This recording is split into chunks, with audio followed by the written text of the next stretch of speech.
I stood on my own front porch on Christmas Eve and heard my daughter-in-law raise her glass. Thank God she didn't show up. I didn't go inside.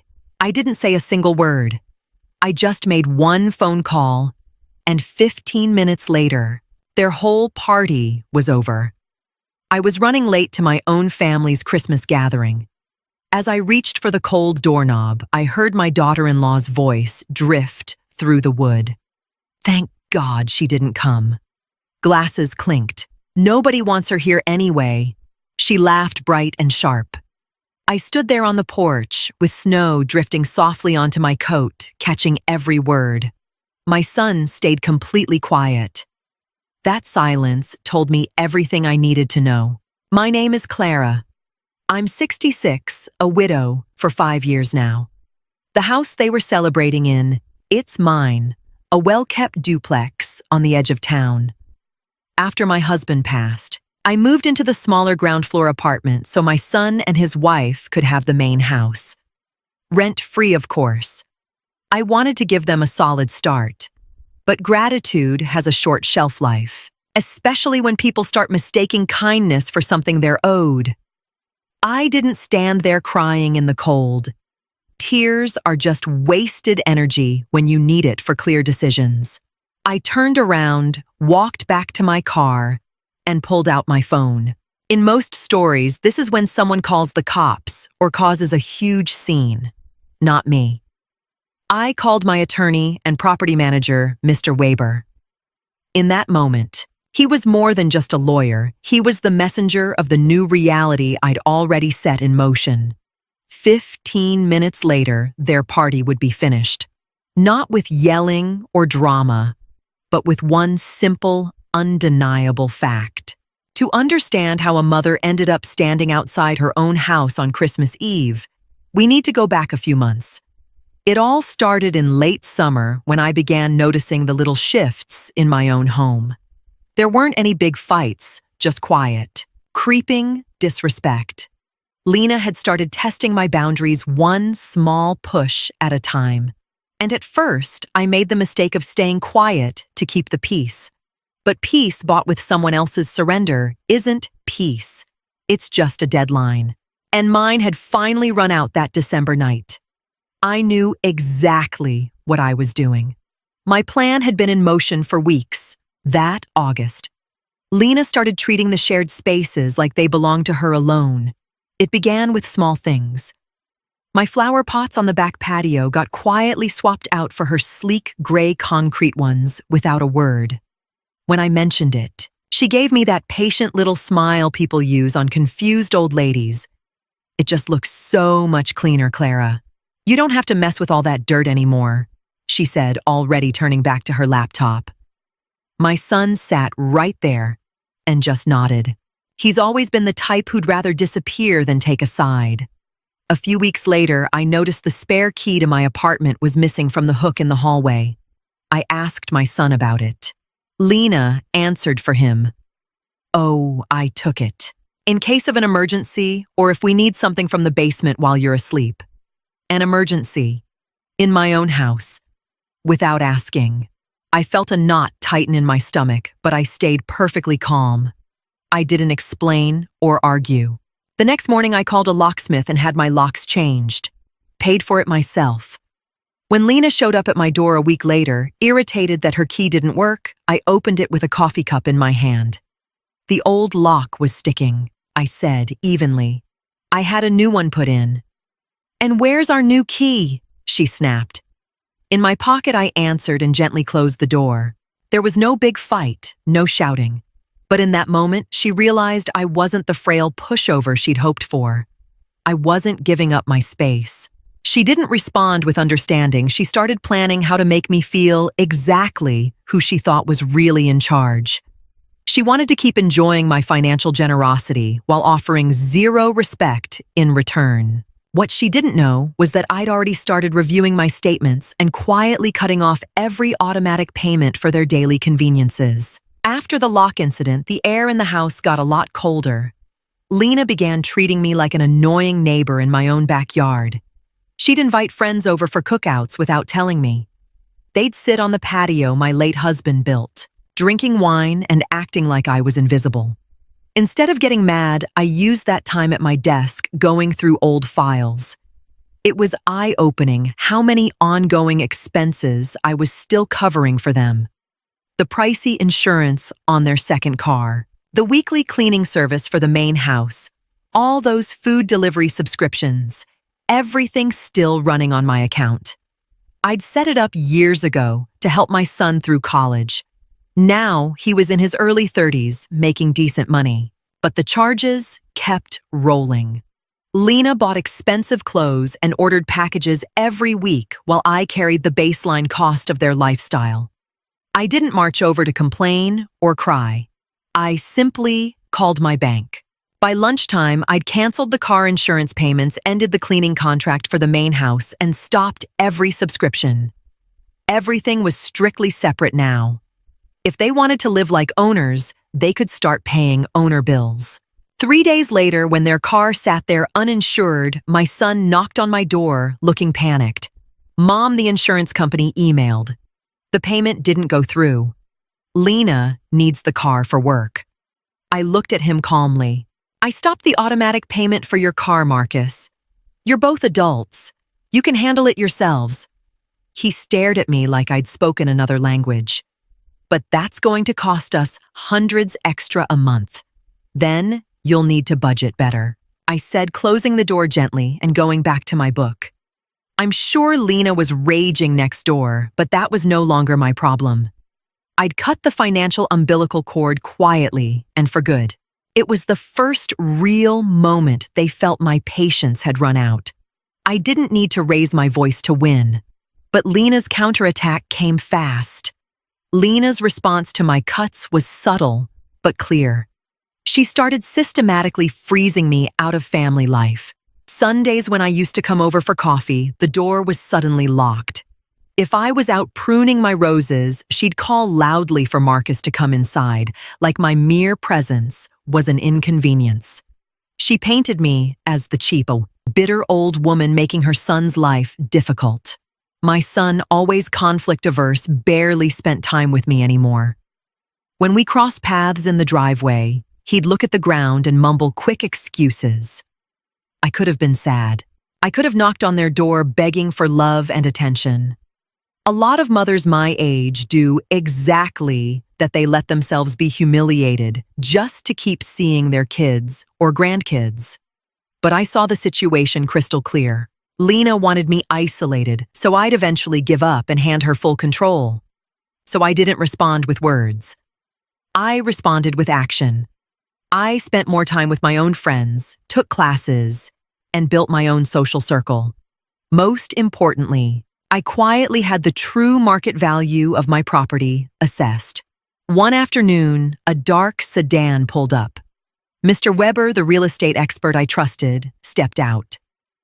Lena watched suspiciously from the kitchen window as we walked the property. We spoke softly, took notes, and he nodded approvingly at the roof's condition. I caught Lena's face behind the glass. She probably thought I was just planning some renovations. She had no idea I'd already signed the first papers. I was building my quiet, structured exit. I knew the decisive moment was coming, and I wanted to be perfectly ready. The holidays were approaching fast, and with them, Lena's biggest mistake. She was planning a big party to show off her perfect life right here in my house, using the money they'd saved by living off me. It was supposed to be the crowning moment of her little self-made kingdom. A fatal miscalculation. Mid-December, Lena dove into planning her big Christmas Eve bash. It was going to be the social event of the year for her circle. Delivery vans pulled up for days. Expensive catering boxes, rented furniture, and huge floral arrangements disappeared into the main house. The crazy part. She did all of it in a property that belonged to me while actively shutting me out. I never got a real invitation. Instead, my son muttered as he passed me, "You know Lena's people are coming on Christmas Eve. It'll probably get pretty loud. Maybe you'll want a quiet night in front of the TV." He couldn't even look me in the eye. He knew exactly what he was doing. I just smiled mildly and said, "Don't worry about my evening, Marcus. I already have plans." He looked relieved I wasn't making a scene and hurried back inside. Meanwhile, I'd made my own preparations. The listing agreement for the duplex was signed. The buyers, an older doctor couple, had agreed and wanted to take over right after the new year. The legal side was straightforward. No formal lease meant I could revoke the free use arrangement any time. No courts, no months of fighting. Just a pen, my ownership rights, and absolute emotional clarity. On the afternoon of Christmas Eve, I calmly packed my important documents and a few personal items into small boxes. My apartment was neat and ready. Outside, I could hear the first guests laughing, plates clinking and festive music spilling from the windows of my house. They were celebrating in rooms they hadn't bought and hadn't earned. I put on my best black coat, added a touch of red lipstick, and picked up my purse. I'd decided I wasn't hiding anymore. This evening was going to be unforgettable, just not in the way Lena imagined. I grabbed my keys and the official envelope I'd prepared, then stepped out into the cold December air. The party was in full swing, and in that perfect moment, I was done being the silent observer. So there I was, standing on my own porch in the cold, while inside Lena raised her glass. Thank God she didn't come. Nobody wants her here anyway. The guests' laughter carried clearly. Years earlier, that moment would have shattered my heart. I might have cried, quietly retreated, and spent days doubting myself. But that night, I felt only icy, perfect clarity. There was no bond left holding me back. No misplaced loyalty to a son who let his wife humiliate the woman who had given him everything. I didn't open the door for a dramatic scene. I didn't beg for love. Like I said at the beginning, I simply called Mr. Weber. Remember the title mentioning a lawyer? He's actually an attorney. But he wasn't coming to file a lawsuit or threaten police. He came as my representative for the house sale to deliver one simple but powerful document: the immediate termination of their free use agreement and the official notice of the ownership change. No legal gray areas, no cruelty. Just the hard, clean reality of property ownership. While I waited for him, I watched through a gap in the curtains. My son stood at the edge of the room with a glass of red wine, looking distracted. Lena, on the other hand, was glowing the perfect hostess in a house that would soon no longer be hers. When Mr. Weber's headlights swept up the driveway, I knew there was no turning back. He stepped out in his dark coat, important folder tucked under his arm, and gave me a serious nod. "Good evening, Clara. Are you ready?" "More than ready," I answered calmly. We walked the few steps to the front door together. I unlocked it, turned the handle, and with a soft click, the heavy wooden door opened. The sound of voices from the living room hit us immediately. No one had noticed us entering the hallway. I hung my coat casually and stepped slowly into the brightly lit room. The laughter didn't stop right away. It took a few seconds for the guests nearest me to fall silent and stare. The quiet spread like a wave across the room until Lena finally turned around. Her triumphant smile froze when she saw me, and froze even harder when she spotted Mr. Weber in his suit right behind me. "Clara," my son said uncertainly, stepping forward. "What are you doing here? I thought you had plans." "I do," I replied, completely calm. I didn't raise my voice. When you're in the right, you don't need to shout. I turned to the guests. "Good evening, everyone. I'm sorry to interrupt your party, but as the owner of this house, I need to ask you all to leave the premises within the next 20 minutes. The house has been sold, and we need to conduct a formal walkthrough." A murmur went through the crowd. Lena went pale, then flushed with anger. "Have you lost your mind?" she hissed, stepping toward me.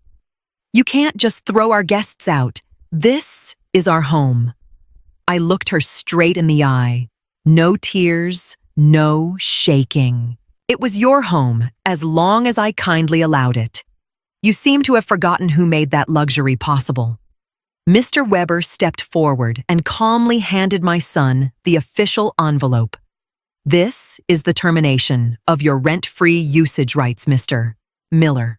Because your wife has permanently damaged the relationship of trust, the immediate vacant notice applies by the end of the month. The closing with the new buyers is already complete. My son took the letter with trembling hands like it was burning him. Guests were already quietly grabbing their coats. Nobody wanted to be part of this awkward family scene. Lena tried desperately to stop them, calling out that it was all a misunderstanding, but the truth hung crystal clear in the room. My practical authority had dismantled her illusion of power in just a few minutes. There were no ugly insults, no flying plates. I simply stood there in complete silence, controlling the space with my presence alone, and watched her artificial, arrogant little world collapse. Within half an hour, the house was almost empty. The hastily invited guests had fled. All that remained were half-full glasses, dirty plates, and an eerie silence. Lena sat stunned on the expensive sofa she'd bought with my money, staring at the floor. My son still stood there, clutching the open envelope, reading the notice over and over, as if the words might change if he stared hard enough. I walked calmly to the table, moved 2 abandoned wine glasses aside, and sat down. I felt no triumph, no nasty satisfaction, just a deep, grounding peace. "You can't just put us out on the street," my son finally said. His voice sounded small, almost like a little boy's. "We won't find an affordable place in this area that fast." I leaned back, relaxed, and looked at him. "You're both working, Marcus. You have good incomes. You'll find an apartment just like millions of other adults do. My job as your mother isn't to let you live rent-free for the rest of my life while treating me like a stranger in my own house." Lena suddenly jumped up. Her grief flipped straight into rage. "You're a selfish, bitter woman. You're just getting revenge because we want to live our own lives." I shook my head slowly. "No, Lena. Live your own lives all you want, just on your own dime from now on. If you demand respect, you have to show it first." I stood up, smoothed my coat, and turned to leave. "You can get moving boxes tomorrow. If you need help packing, hire a company. My money isn't available for that anymore." I left the main house and closed the door behind me. The cold night air felt incredibly good. I took a deep breath and knew the worst was finally over. I had taken back my life, my dignity, and my financial independence with one clean cut. Now I just had to look forward. The next day would be tiring, but I was ready. The weeks after Christmas were strangely busy and cold. Marcus and Lena packed up their things. They barely spoke to me, which honestly was a relief. There were no big reconciliation talks at the kitchen table. No tearful apologies that wouldn't have been sincere anyway. Sometimes I watched my son carry heavy boxes to a rented moving truck. He looked exhausted. The financial reality of moving plus actual market rents had caught up with them fast. Lena tried one last time to pressure me through relatives. My sister called and said I was being too harsh. I simply hung up calmly. I didn't block any numbers, but I also didn't explain myself. If people refused to see the facts, arguments wouldn't help. Instead, I focused on my own fresh start. I had my little apartment painted and cleared out old furniture. The house was officially handed over to the doctor couple at the end of January. The sale price gave me a very comfortable retirement cushion. I rented a beautiful, bright apartment in the city closer to my friends and the cultural things I love. No more yard work. No more waiting for visits from a son who only came out of obligation. I was once again in full control of my time and my money. On the day of the final handover, the 3 of us stood in the empty driveway. My son scuffed his shoe awkwardly on the pavement. "We're moving to Chicago," he said quietly. "Lena got a new job there. You can come visit sometime if you want." It was a half-hearted invitation driven by social politeness, not real warmth. I smiled kindly but kept my distance. Focus on building your own life properly first, I told him. I genuinely wish you both the best with it. It wasn't a dramatic goodbye or a final blow-up. It was simply the end of a toxic dependency. I got in my car and left the old house behind. I never once looked in the rearview mirror. My eyes were only on what lay ahead, where my new free life was already waiting. A year has passed since that Christmas Eve. I'm sitting on the balcony of my third-floor apartment, sipping an espresso and watching the street life below.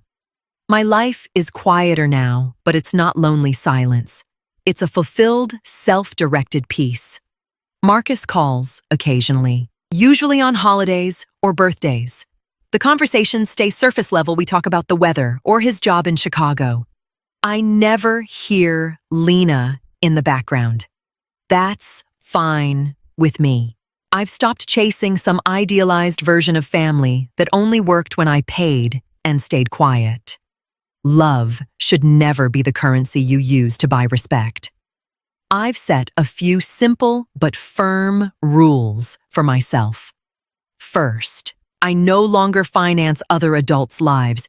If I give, it's freely and with no strings, but my everyday money is mine alone.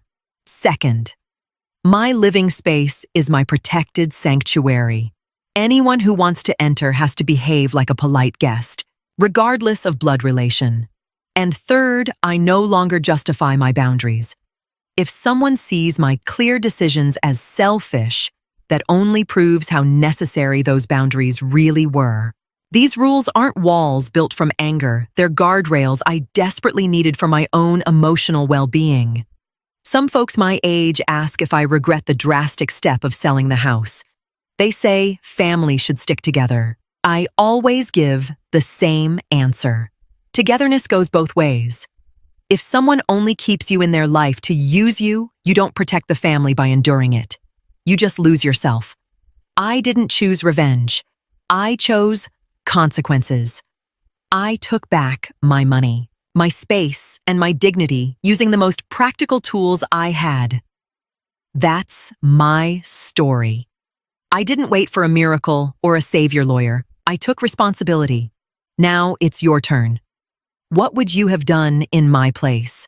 Would you have stayed silent? Or would you have stood up for yourself too?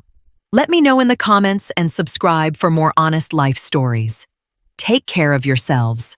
Sometimes silence isn't about enduring. It's the moment you decide you no longer belong.